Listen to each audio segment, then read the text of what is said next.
Salutations à la communauté, chers adhérents, sympathisants LDNA. C'est votre camarade panafricaniste Eguchi Beyanzan, leader de la Ligue de défense noire africaine. Je souhaite interpeller très rapidement l'opinion publique nationale et internationale de ce drame qui vient de se dérouler il y a à peine 24 heures dans la ville de Saint-Étienne. La communauté noire de France, et plus précisément la communauté noire de Saint-Étienne, est en deuil.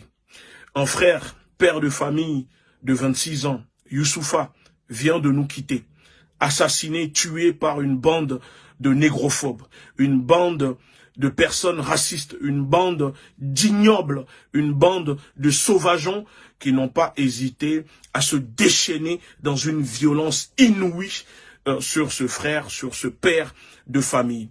Youssoufa revenait de son sport, de son jogging, parce qu'il aimait faire du sport, faire la musculation et la boxe.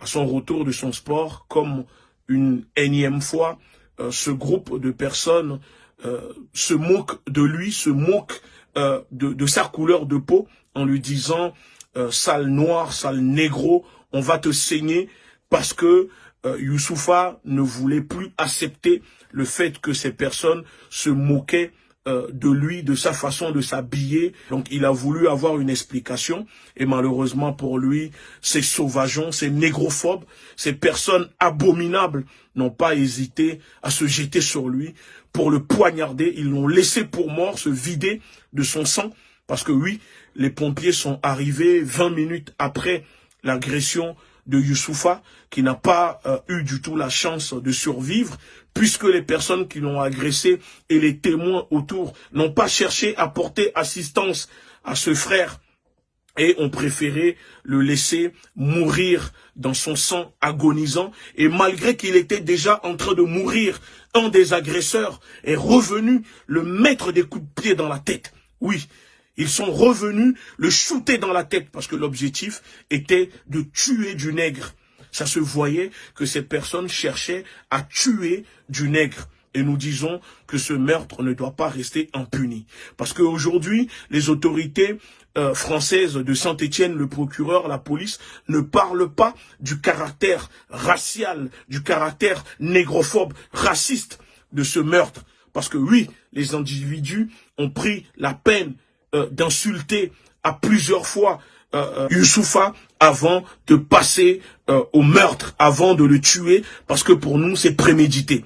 C'est prémédité et donc il ne faut pas que les autorités françaises cherchent encore une fois à occulter ce côté-là de ce meurtre, parce que nous savons que les autorités françaises sont complices de cette négrophobie, de la haine anti-noire qui monte en France, de cette ambiance de négrophobie qui monte en France parce que l'État français ne veut pas assumer ce que en France il y a du racisme, de la haine anti-noire. Alors puisque les médias ne parlent pas ou ne veulent pas diffuser cela, à nous de faire le travail à la place de ces médias. Et c'est pour ça que nous vous invitons, s'il vous plaît, à diffuser au maximum cette vidéo pour que le monde entier soit au courant que Youssoufa, père de famille d'une petite fille de 3 mois, vient de se faire assassiner, tuer, poignarder par une bande de criminels, une bande de négrophobes.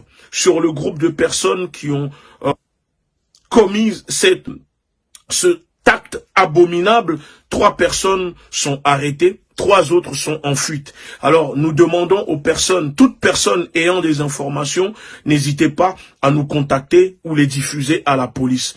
La femme de Youssoufa est aujourd'hui toute seule avec sa fille et veut vraiment que justice soit faite, demande que les auteurs responsables de la mort de son mari soient interpellés et condamnés par la justice. Dans les jours à venir, nous allons relayer une cagnotte mise en place par la famille pour pouvoir les aider à rapatrier le corps de Youssoufa au Gambie parce qu'il était de nationalité gambienne.